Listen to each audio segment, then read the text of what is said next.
the granite. This one are the original wall of the prison. Yeah. Đâu luôn đây nhá. Okay, Cái lúc này what? ra thì Yeah. ra. You can see on the top of the fence a lot of glass, very sharp. So if anybody who try to escape, they would get very hurt because of the sharp glass. So this prison, it has been built a long time ago. Actually, it was built in the year 1897. So it was more than 100 years old. And this is the prison that the French, they set up. And the French, they set up so that they can jail all the Vietnamese nationalists, the one who were trying to fight against them.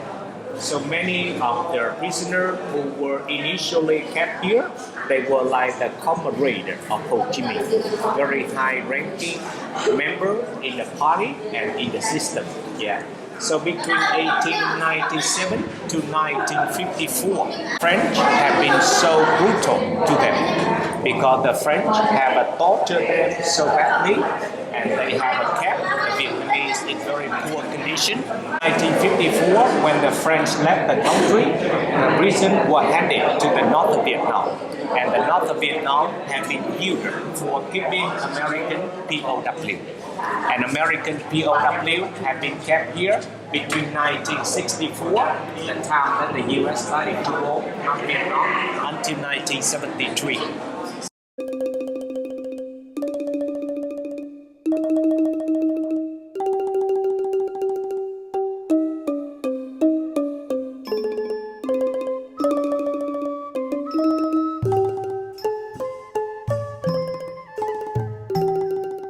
Sewage system, yeah, or sewage did it, and the rest of them they didn't. And you know, yeah, when they couldn't escape, what is gonna happen to them? Yeah, this is another sewage that the prisoner they escaped. More than 100 of them they tried to escape via this sewage.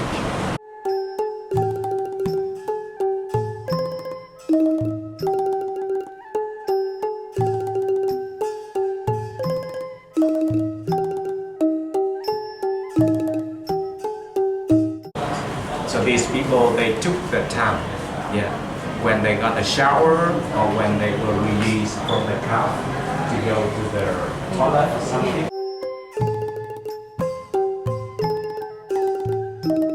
They even got like a guillotine, you know, guillotine, yeah, and they chopped down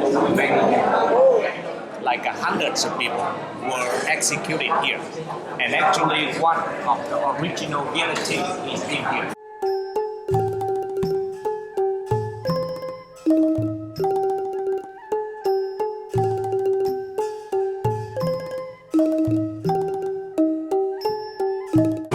Or they put the oil over them, you know, like their kerosene, and they dry them in the sun. Yeah. So they burning the skin, burning all the skin off, and the person would die eventually.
of your hand.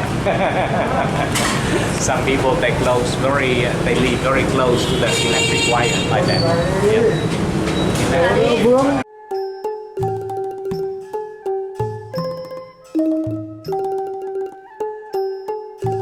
You can see that people they cook on the street because they don't have enough space. Bác Mỹ có khách ở đây không? Chị, bác Mỹ có khách ở đây không nhỉ? Không có ai đâu. Không có ai ở đây. Cảm ơn chị. Yeah.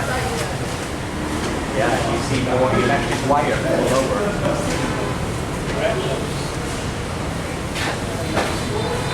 Yeah.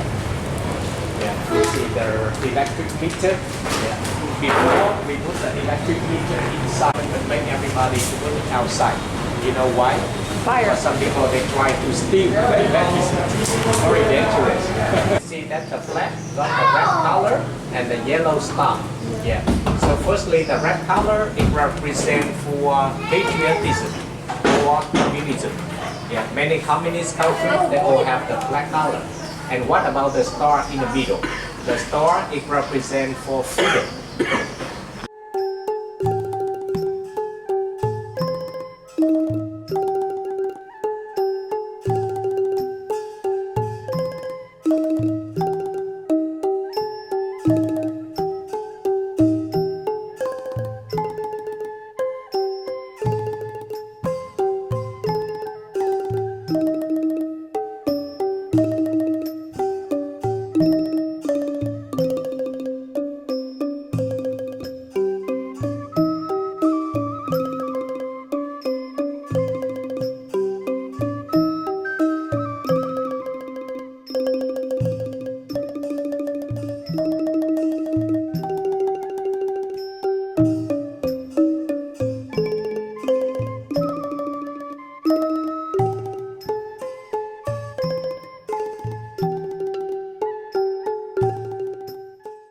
Inside, you can sit on the chair right there.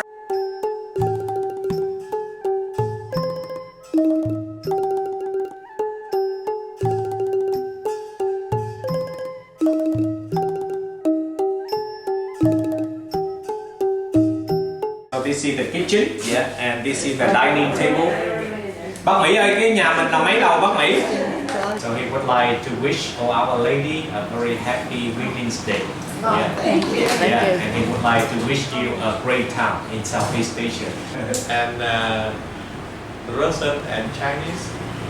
He can speak some Russian and some Chinese. So he was born in a very poverty-stricken area of Vietnam because he suffered the hunger all the time. So he said that education is the best way for him to get more food. Yeah. He joined the university in 1965. There were 17 candidates. 1700. 1700 candidates for the pilot, and he said that only 2 were recruited. And he was one of them. But all over North Vietnam during that time, only 120, candidates were recruited. The test is physically and mentally. Physically, you got to be the strongest out of the strongest, and mentally, you got to be the most powerful. So 120 in the north of Vietnam were recruited, and they were sent to the Soviet Union to be trained. They were supposed to be trained for 6 years, including the theory of the philosophy of the aviation or jet fighting, and then to practice and to learn Russian as well. Supposed to do in 6 years. That's right. And as you know, 65 is the time that Americans sent the troops into Vietnam, and the Vietnam War has been so escalated. So that's why North Vietnam told the Russian that they got to do the training only in 2 years. In March 1968, he graduated and he went back to North Vietnam. So 1968, the Viet Cong in the south, they waged the Tet Offensive, and the Viet Cong, they grew very strong. So that's why President Richard Nixon decided to turn the north of Vietnam back to the Stone Age. It means that President Richard Nixon decided to bomb very badly North Vietnam in 1968. In 1968, American used more than more than 1,600 water plane for that operation. Yeah. For North Vietnam, only about 100. And North Vietnam didn't have a choice. Yeah. They got to confront against American. Yeah. So he attended with many North Vietnam operation against the U.S. January 19, 1972. So about 10 o'clock on that day, American gonna bomb very badly Hanoi. Yeah. So on that day, he will order from North Vietnam in order to take off and to confront the U.S. And actually, there were only two of them, he and one of his colleagues. On that day, he flew the MiG-21, the one that you saw on the table, MiG-21. Okay, so he and one of his colleagues.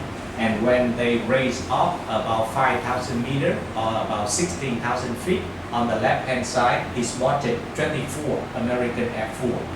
And then on the right-hand side, at the 18,000 feet, he spotted 36 F-4, and only the two of them. Yeah. So they make they share the mission. So he told his colleague to be responsible for the group on the left, which is the 24 fighter. And he's gonna be responsible for the 36 one. Yeah. However, as soon as his colleague went to the left and he saw the 24 F4, he was so scared he turned around. So he was the commander-in-chief in that operation, so he couldn't allow himself to return, although he was so very scared. So in order to fight against the F4, he got to turn off all his radar. Because if he kept the radar on, then American would spot him. And he tried to hide under the tail of the US fighter. He tried to hide underneath. Yeah. So he camouflaged very well himself with the radar off and with the dark corner. Yeah. So the American pilot couldn't spot him. However, the control center from Thailand, they saw it. They saw it, they knew very well. So they informed all the 36 pilots. Mm-hmm. Yeah. So the pilots were informed, they tried to circle around in order to look for the MiG-21 from Mr. Mỹ. Yeah. So they circled around for a while, but they couldn't find Mr. Mỹ. That's why they were a little bit, confused. Yeah, confused and not sure what to do. So that's why they turned around and they fly back to the base. So when the American left, then he speed up and he tried to catch up with one of them. So he caught up with one of the F4 and then he shot the two missiles. And the two missiles got into the engine of one of the F4. So when the F4 got caught and exploded, that the two pilots, they parachuted. So the two pilots, they landed in one of the jungle in the north of Vietnam.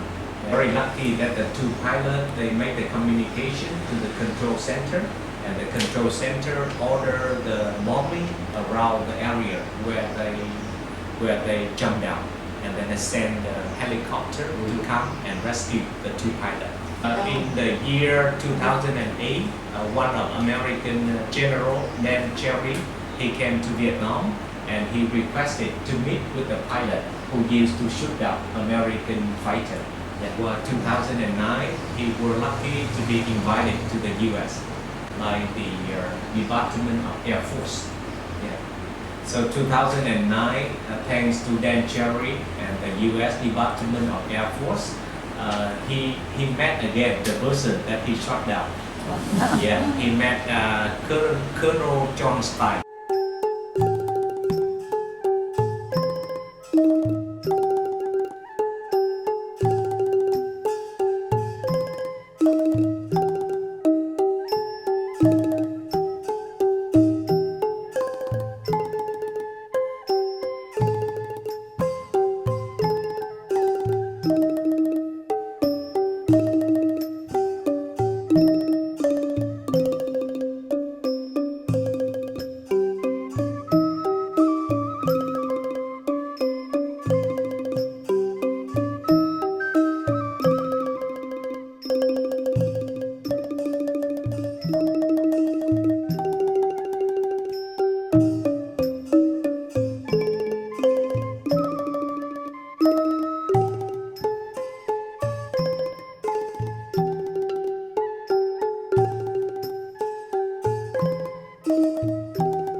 So I hope you find the meeting interesting, huh? Yeah, Very interesting. Yeah. It's yeah, kind of informative, yeah, and interesting to learn about what happened here, yeah, with the guy. And the guy, he's very friendly. Yeah, very friendly. He said that because he's very vocal. Oh. Yeah, he raised his voice and he shared his dissident opinion, and they don't like it.